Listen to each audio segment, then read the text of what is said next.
Welcome to our series, Driving Public Sector Innovation, where we look at how public sector agencies are unleashing AI-powered database solutions to drive innovation, improve agency operations, and deliver more effective services securely.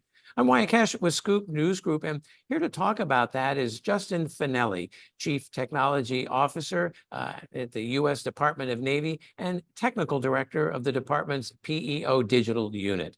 Justin, thank you so much for joining us. And let me start by asking, how are advances in AI, database technologies, and cloud computing making a difference in enhancing how the Department of Navy is operating and the services it delivers? So data and databases have made huge strides in recent years. We've seen sectors be completely disrupted based on the data flowing. We recognize the role and importance of decision making, and as a result of that, we put a lot more time and attention on our data game.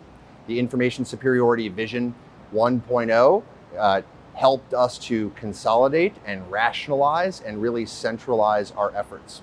ISV 2.0 is coming out here in a couple weeks. We're really excited about it, on further digging down on how we can make use of those enabling technologies. So from a database perspective overall, we've done now pilots on multi-cloud. We've been using Graph for a while, and the idea of multimodal and making sure that these enabler technologies are allowing us to transit and just really get outcomes from the data more smoothly is something that we're measuring and paying close attention to. We're looking at the adaptability of data to outcomes from one database to another, or from one problem to another problem, from one problem to a larger solution. And so that line of sight between the different technologies, that is our secret sauce to getting after this mission faster. The idea of some of the experiments that we've seen as it relates to the data feeding artificial intelligence models, we recognize that data is a majority of the model.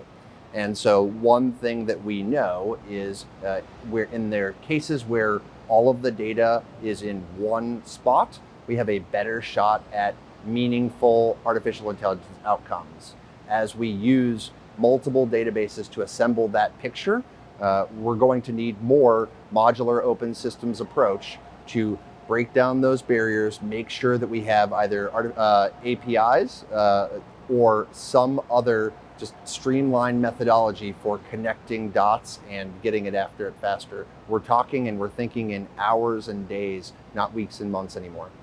Next, I'd like to ask, can you talk about some examples of where these more powerful database technologies and analytics capabilities have improved the Navy's operations?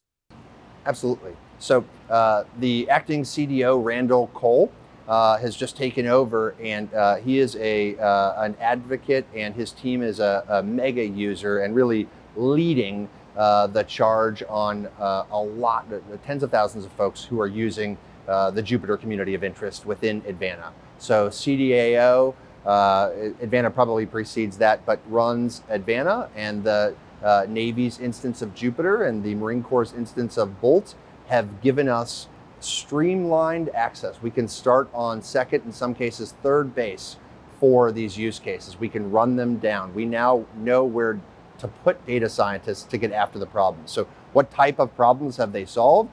This is from straightforward business questions to streamlining and consolidating funding and costing decisions.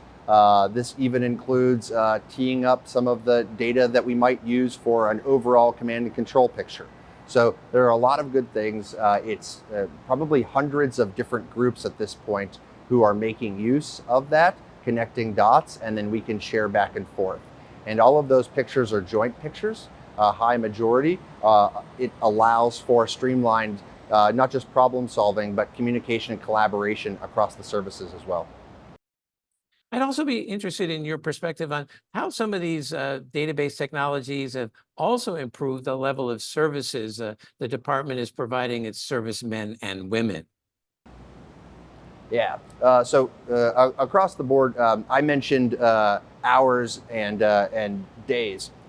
The warfighters, they have seconds. There was a 60 Minutes interview recently where they said we have 20 seconds to make a decision, where we're teeing up better data for human machine teaming, or in some cases where we're framing better command and control across the board, or abstracting away the things that shouldn't matter to the people who need to make decisions. That's one of our big money plays. So that abstraction piece, we live in a world of data. There's more than ever.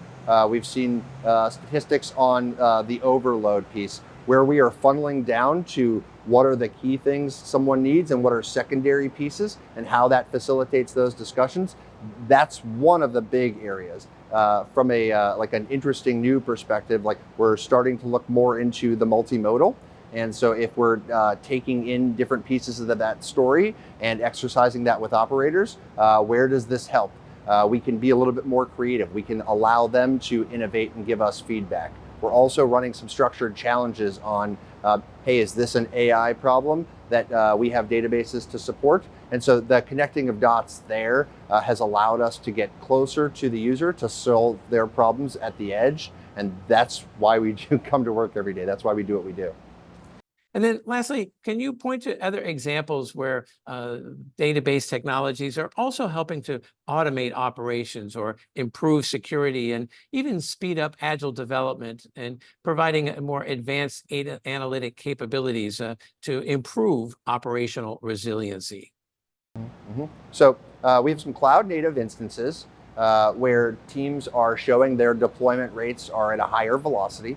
One of the things that we need to do across the board is say, how many of these environments do we need?